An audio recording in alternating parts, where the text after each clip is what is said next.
Good afternoon, mga kapatid at mga kaibigan.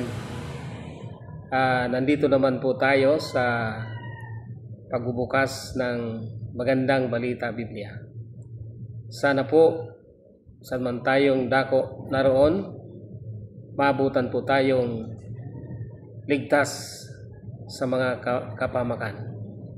At maranasan po natin ang mga pagpapala sa bawat isa at bawat pamilya.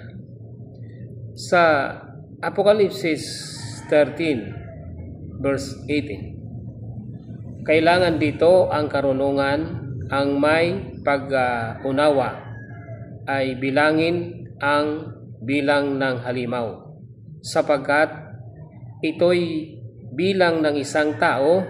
Ang bilang nito ay 666.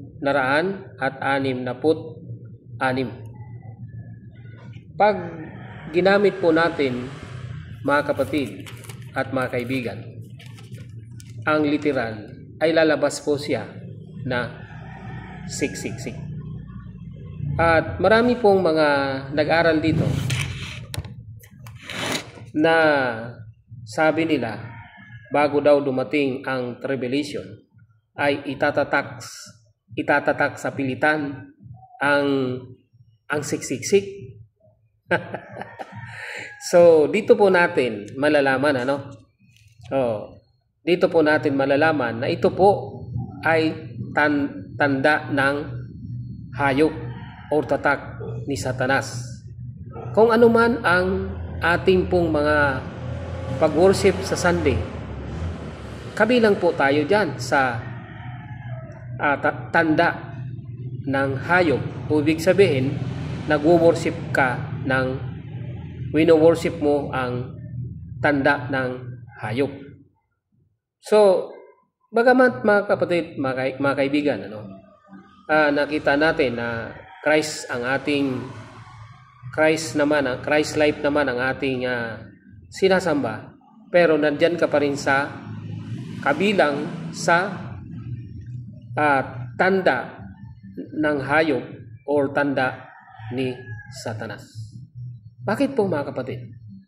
Ang tanda ng Diyos, ayon po sa Ezekiel 20 verse 20, ay ang sabi rito, inyong ingatan banal ang aking mga sabat, upang ang mga iyon ay maging tanda sa pagitan ko at ninyo, upang inyong malaman na ako ang Panginoon ninyong Diyos. So ibig sabihin, iyan yung tinatak ng Diyos sa kanyang mga bayan. Kaya napakabigat po, mga kapatid at mga kaibigan, na nakabilang po tayo sa tatak o tanda ng hayop. So mayroon pang mga panahon, kasi sinabi ng talata sa 18 ng Apokalipsis na magsilabas kayo diyan, magsilabas kayo bayan ko, upang huwag kayong maramay sa salot o kaparusahan. Mabigat, mga kapatid, mga kaibigan, kapag diyan tayo nag-worship sa Sunday, sapagkat yan po ay kabilang sa tatak ni Satanas. At narito po, mga kapatid, ang mga basihan na sinabi po ng Apokalipsis 12 verse 17. Nagalit ang dragon sa babae at umalis upang digmain ang nalabi sa binhi ng babae at ang tumutupad ng mga utos ng Diyos at ang mga may patotoo ni Jesus.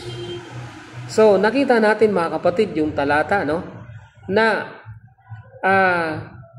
yung tumutupad ng utos. Ang sign ng Sabat, sila po yung may tatak ng Sabat, tanda bilang isang bayan ng Diyos. Yan yung tatak. Sila po ang mayroon dalang patotoo kay Kristo. So sila ba mayroon din patotoo? Mayroon silang patotoo na nagbabahagi din sila kay Christ, pero nandyan sila sa Sunday. So ibig sabihin, mayroon pa rin silang tanda ng tatak ni Satanas. So mga kapatid, sana maintindihan po natin ang nangyayari sa sanglibutang ito. At marami po tayong matutunan sa banal na kasulatan. Sapagkat ang nagpatotoo dito mga kapatid ay ayon sa prophecy, ito po yung mangyayari. So God bless and good afternoon ulit at magandang hapon.